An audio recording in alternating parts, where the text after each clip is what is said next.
Assalamualaikum warahmatullahi wabarakatuh.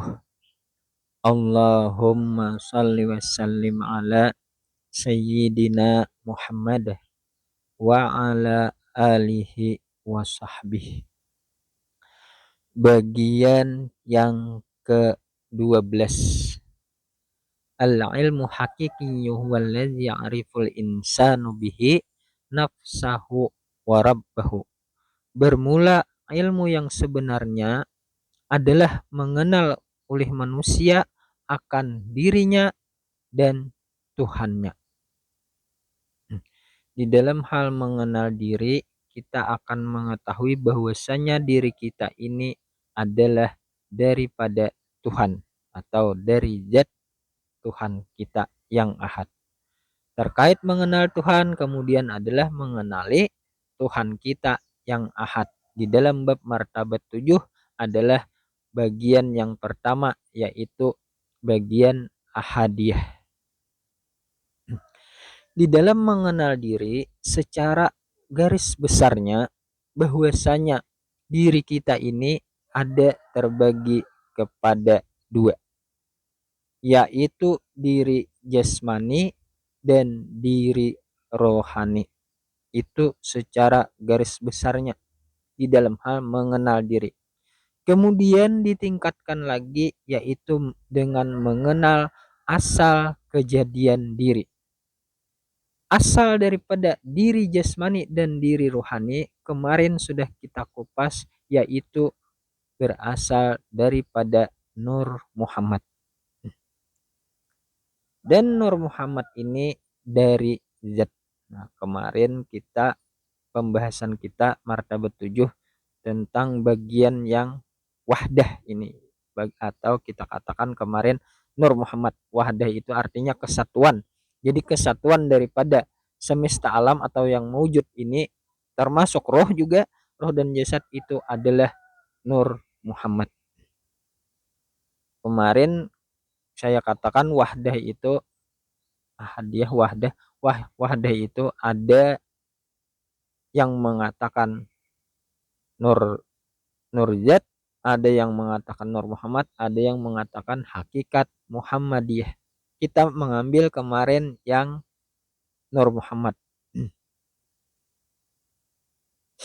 Kemarin juga saya katakan bahwasanya terjadi perbedaan pendapat tentang keadaan Nur Muhammad ini. Ada yang mengatakan qadim, ada yang mengatakan muhdas. Ini disebabkan karena pemahaman tentang Nur Muhammad itu ada terbagi kepada 3 kategori. Pemahaman yang pertama, mereka memahami bahwasanya mereka berpendapat bahwasanya Nur Muhammad itu adalah dicipta. Kemudian yang kedua, mereka berpendapat bahwa Nur Muhammad itu terbit daripada zat. Yang ketiga, bahwasanya Nur Muhammad itu tajalli daripada zat.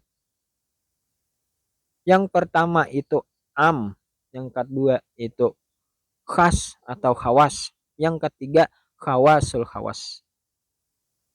Yang pertama itu umum.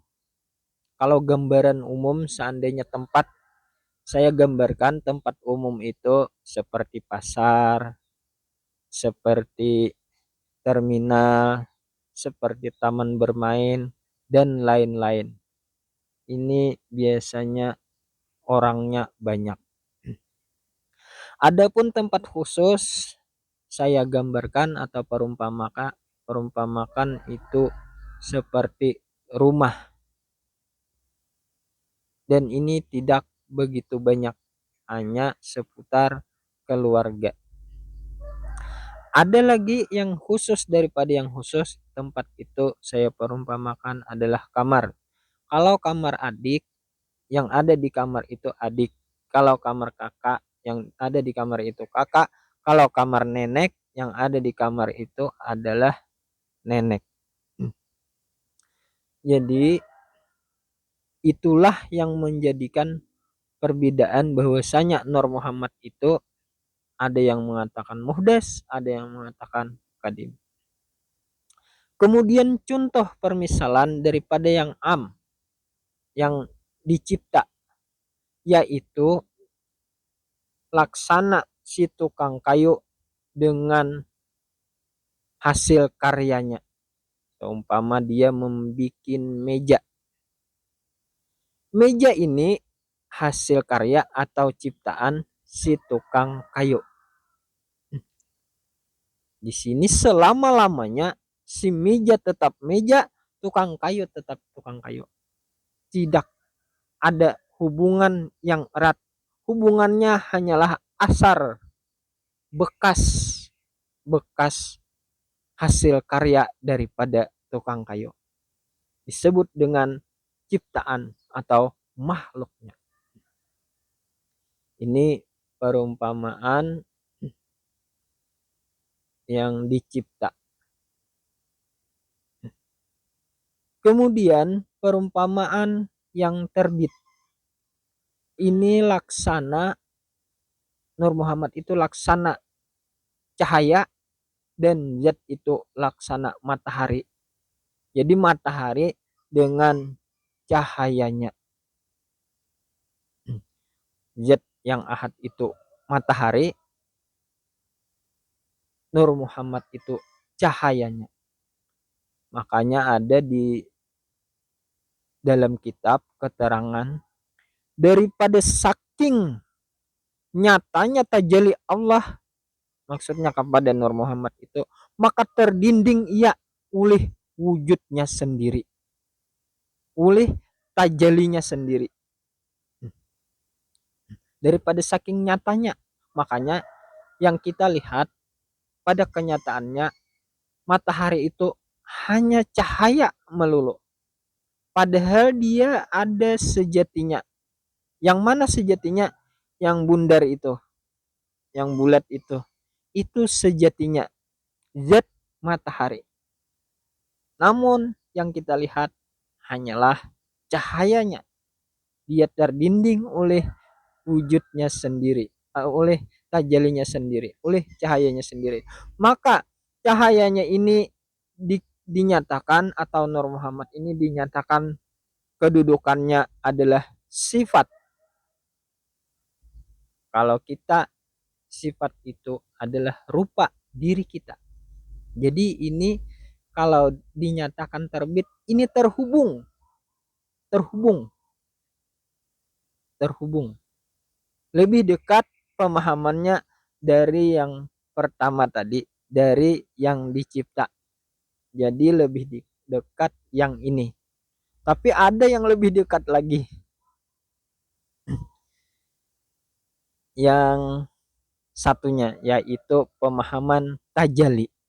Jadi ada dicipta, ada terbit, ada tajalli. Tajalli ini kenyataan.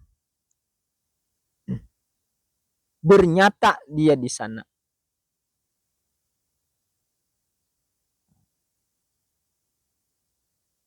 Kalau kenyataan itu dia bukan hanya sebatas sifat, tetapi ada afalnya di Nur itu, di Nur Muhammad itu ada asmanya juga.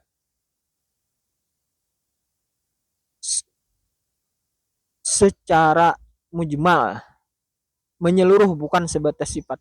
Jadi di pada Nur Muhammad itu ada zatnya, sifatnya, asmanya, dan afalnya.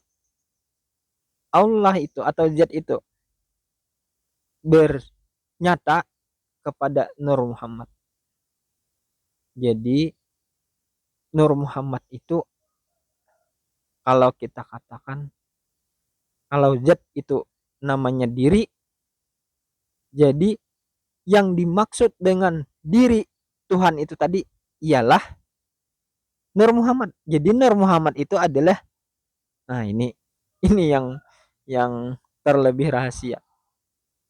Jadi kalau kalimat zat itu adalah diri, jadi diri Nur Muhammad itulah yang dimaksud dengan zat Tuhan tadi. Jikalau asalnya orangnya di dalam rumah, kemudian keluar rumah, menyatakan diri. Ini di dalam hal ingin dikenal. Kuntu kanzan makhfian. Seterusnya dalilnya aku ingin dikenal. Itu. Jadi mesti bernyata atau bertajali yang disebut Nur Muhammad. Itulah beberapa pemahaman tentang Nur Muhammad yang dari sana itu ulama itu berbeda-beda. Dan memang perbedaan ini sebenarnya menunjukkan kesempurnaan ilmu Tuhan juga. Dari sini ini tingkatan yang di sini. Jadi sebenarnya itu tidak masalah. Bagi orang yang paham tidak masalah, malah bagus itu. Itu ada tingkatan-tingkatan jadinya. Dulu pencetus Nur Muhammad ini sesudah dari mulai redupnya dari Rasulullah kan kepada terus zaman yang seterusnya itu semakin redup, kemudian dicetuskan kembali oleh Al-Hallaj, namun ditantang oleh Ibnu Arabi. Ini awal permulaan perdebatan tentang Nur Muhammad mengenai kadim dan muhdas. Di sini awal perbedaannya. Dan perbedaan pendapat itu menjadi perdebatan sampai sekarang. Sampai di masa saya, di tempat saya itu rame kemarin di Kalimantan tentang Nur Muhammad. Sebelum rame, di kampung saya pun pernah terjadi perdebatan sesama tuan guru. Dan sebelum itu pun pada waktu saya belajar Nur Muhammad kepada guru saya pun ada penentang Nur Muhammad ini berbeda. Jadi perbedaan ini memang akan terjadi terus menerus karena memang beda tajalli ilmu Allah Ta'ala kepada seseorang. Ada yang dia itu ditajalikan Allah cukup di afalnya. Ada yang sampai kepada zatnya. Maka sebenarnya hendaklah kita jangan cepat menyalahkan. Selama syariatnya benar, biarkan saja. Mungkin kita yang tidak mengetahui atau kita yang belum sampai makamnya.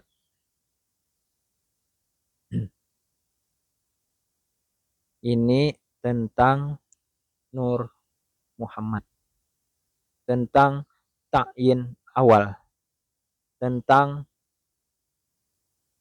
hadiah wahdah, tentang wahdah, tentang kesatuan. Itu sebenarnya tentang asal kejadian diri kita. Kemudian yang seterusnya, martabat yang ketiga adalah wahidiyah. Wahid, tentang yang satu. Ini adalah ta'yin sani, tajalli yang terakhir atau yang ketiga daripada martabat 7. Tajalli terakhir di dalam hal martabat Tuhan. Jadi kemarin sudah saya katakan martabat 7 itu terbagi kepada 2. Ada martabat Tuhan, ada martabat hamba. Martabat Tuhan itu 3, martabat hamba itu 4. Martabat Tuhan itu sebutannya tajalli, martabat hamba sebutannya mazhar. Setelah ini tidak ada lagi cerita tajalli, yang ada mazhar, kezahiran.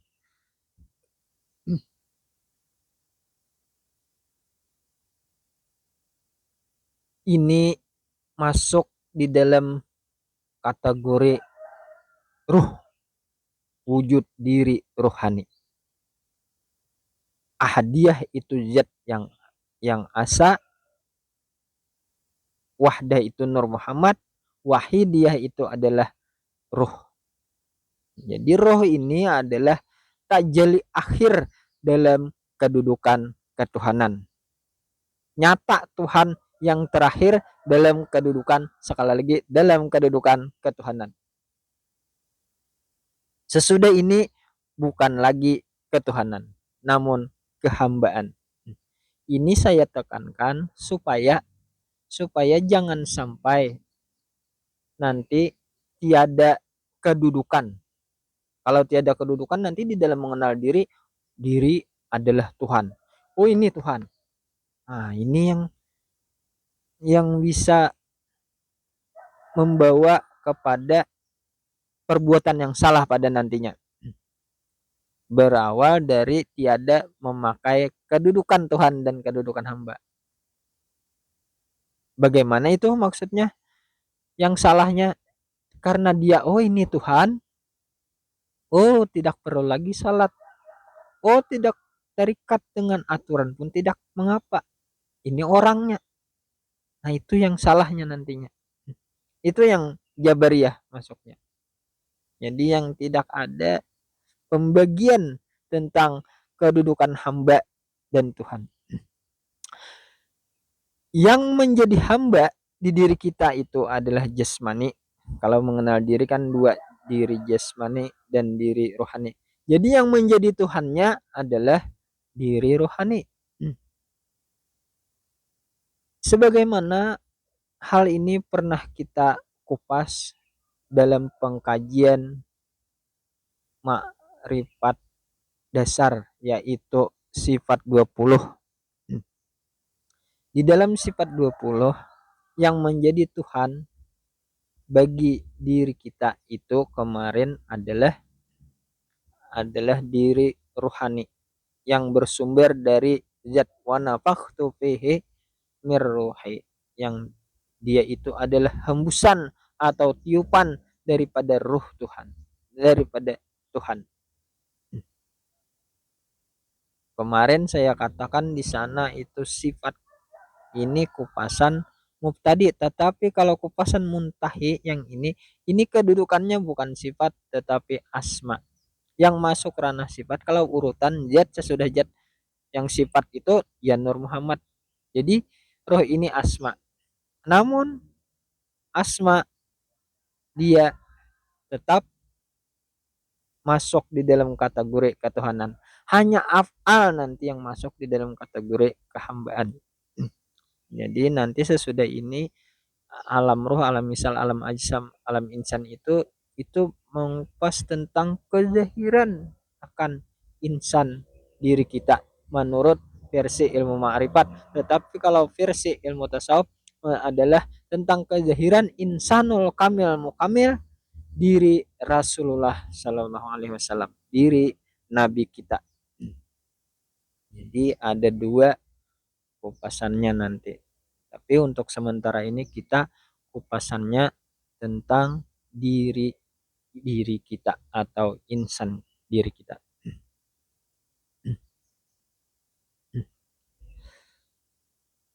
Jadi roh ini siapa saja yang mengenal dengan urutan tajalli ini kepada roh, maka roh ini boleh diperpegangi sebagai nisbah ketuhanan yang terdekat pada kita. Boleh siapa yang berpegang kepada roh, semisal ia berpegang kepada Tuhannya. Kemudian roh ini menjadi karena biasanya ibadah kita itu ada atau perbuatan amal kita itu untuk bernilai ibadah itu ada niat, dengan niatnya lillahi ta'ala, maksudnya semuanya karena Allah semata. Bagi kita yang sudah mengenal dengan diri kita bahwasanya yang menjadi karena bagi perbuatan jasad kita ini adalah diri rohani, yang melihat, mata bisa melihat karena rohani, telinga bisa mendengar karena roh. Di sini biasanya kalau untuk memfanakan diri, jalan memfanakan diri itu ada rincian sebutannya: wala kadirun, wala muridun, wala alimun, wala hayun, wala samiun, wala basirun, wala mutakalimun illallah. Ya adalah kamu kuasa, ya adalah kamu berkehendak, ya adalah kamu melihat, mendengar, dan berkata-kata, dan lain sebagainya. Illallah, melainkan Allah. Maka nyatalah jasad ini la haula, dan illallah pada kenyataannya kepada wujud diri rohani. Disinilah yang menjadikan semua perbuatan kita itu akan bernilai ibadah. Karena apa? Karena lillahi ta'ala. Namun tetapi bagi kita yang mengenal lillahi ta'ala itu nyata pada ruh. Kalau tidak mengenal lillahi ta'ala dia itu hanya lillahi ta'ala sebutan. Tetapi bagi kita yang mengenal, ini ada kenyataannya. Kenyataannya karena ruh. Dan ruh ini tajalinya jadi ini karena Allah, karena Tuhan. Seumpama kita mengangkat sesuatunya kita itu lillahi ta'ala, karena Allah. Jadi tanpa kita niatkan lillahi ta'ala, itu memang pada pengetahuan kita memang lillahi ta'ala, dan inilah yang bernilai ibadah, menjadi ibadah dia ini lillahi ta'ala. Kemudian kita terus kepada martabat yang di bawah, yaitu martabat alam arwah atau alam ruh, martabat hamba, atau yang keempat ahadiyah wahdah wahidiyah alam ruh alam misal alam ajsam alam insan. 7 ini yang masuk pertama martabat hamba itu adalah alam ruh, di mana alam ruh ini pernah kita itu pada masa di sana itu pernah kita bersaksi, alastu birabbikum, bukankah aku ini Tuhan engkau, Tuhan kamu. Kemudian si jiwa kita menjawab, qalu bala syahidna, benar engkau adalah Tuhan kamu. Di sana sebenarnya kita sudah pernah menyaksikan, sudah bersaksi, dan persaksian kita itu bukan sekedar kesaksian lisan, tetapi kesaksian jiwa yang dengan keadaan benar menyaksikan. Kalau kesaksian lisan itu hanya kesaksian di lisan, tetapi belum menyaksikan yang sebenarnya. Di sana itu ada keluar syahadahnya. Kan pada waktu itu, pada waktu tajali alam roh itu, kulihat katanya diriku Tuhan ada dengan sendirinya, tetapi mana hambanya? Kan syarat Tuhan itu mesti ada hambanya. Jikalau tiada hambanya, maka tidaklah disebut dia itu Tuhan. Mungkin sebutannya hanya si ada. Syarat hamba itu ada Tuhannya. Syarat Tuhan itu ada hambanya, dan menjadi hamba itu mesti ada Tuhannya, begitu. kemudian di sana keluar syahadat. Itu kan serba salah. Kemudian disuruh membaca syahadallahu annahu la ilaha illahu. Saksiku bagi diriku tiada Tuhan selain aku. Itu kesaksian di waktu di alam ruh.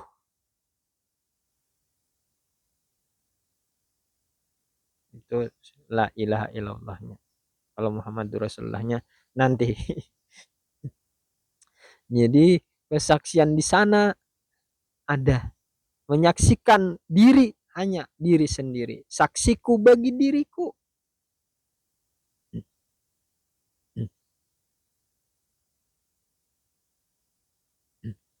Disinilah yang sebenarnya semuanya itu adalah tentang diri.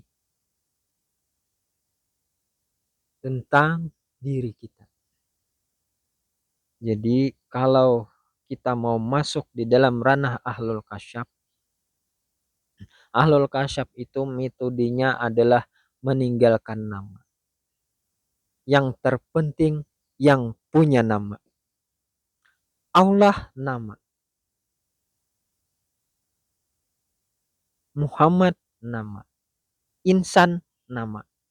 Yang terpenting yang punya nama.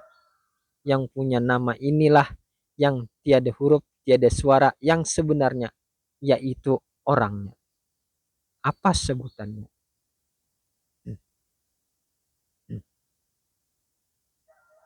Ini mengupas tentang tajalli yang terakhir. Di sini yang mesti dirahasiakan. Namun akan saya ungkapkan. Tetapi setelah ini Anda rahasiakan.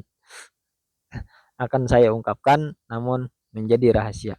Tetapi ini bukan pemahaman tentang yang azal, tetapi yang tajalli. Bukan yang ahadnya, tetapi yang kenyataan terakhirnya. Yang kata saya itu himpunan keduanya. Namun yang perlu diingat, jangan sampai tiada martabat. Tetapi kalau mau tidak bermartabat, harus ada ambil satu, yaitu hamba, supaya ada keterikatan dengan syariat. Yang dikatakan tentang ruh itu sebenarnya tentang kita. Yang dikatakan tentang Nur Muhammad itu sebenarnya tentang kita. Yang dikatakan tentang zat itu sebenarnya asal kita. Yang dikatakan hati itu kita. Yang dikatakan jasmani itu kita. Semuanya tentang diri kita. Jadi Allah nama, Adam nama, Insan nama, Muhammad nama, Nur nama. Yang punya nama itu adalah wujud diri kita. Itu. Jadi diri kita inilah orangnya. Namun diri kita ini kedudukannya adalah abduh. Makanya martabat 7 itu Allah wahdah la syarikalah. Dasarnya kan kemarin la syarikalah Muhammadan abduhu wa rasuluh. Jadi yang sebenar-benarnya hamba itu adalah yang nisbah dari kezahiran Tuhannya. Itu hamba. Hamba itu syaratnya hamba itu dia punya Tuhan. Kemudian sebenarnya yang aslinya dia dari Tuhan atau kenyataan Tuhan. Itu pada hakikatnya. Hamba itu adalah tajalli daripada Tuhannya. Siapa itu? Itu adalah diri kita. Jadi kalau meninggalkan nama, yang penting yang punya nama yang tidak berhuruf bersuara itu adalah wujud diri kita. Tetapi ini tidak bisa di apa itu namanya yang begitu. Kalau kami bilang diarahkan apa ya? Kalau diarahkan di atas itu kepala. Kalau di bawah kaki. Kalau ditunjuk begitu. Kalau disebut yang zahir itu jasad namanya. Begitu. Kalau disebut yang batin itu nur namanya. Waktu 30 wah habis. Jadi rangkuman dari semua zahir batin awal akhir itu adalah diri kita. Yang zahir itu bernama dia nurani, yang awal itu bernama nurani, yang akhir dia insani, yang zahir dia jasmani, yang batin dia ruhani. Kesatuan dari awal akhir zahir batin ini adalah wujud diri kita. Itu.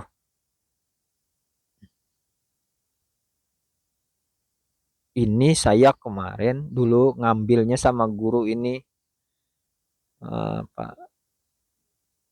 Pak kayak doa selamat ini. Doa selamat ada pengambilan khusus kata guru tentang orangnya yang tiada huruf tiada suara. Itu adalah diri kita. Yang disebut yang dikatakan jasad itu diri kita, ruh diri kita, hati diri kita, nur diri kita. Itu. Jadi zat atau diri kan. Diri kita ini adalah yang tajali. Namun kita menyatakan ini tajalinya itu di dalam ilmu yang hak itu tidaklah sahih jika kita tidak mengetahui keadaan yang azalinya. Lagi-lagi dimulai daripada pengenalan zat yang azal baru ke sini itu sahih. Makanya saya tekankan kemarin untuk dicari yang itu di guru-guru yang ada di kampung, yang ada di tempat Anda.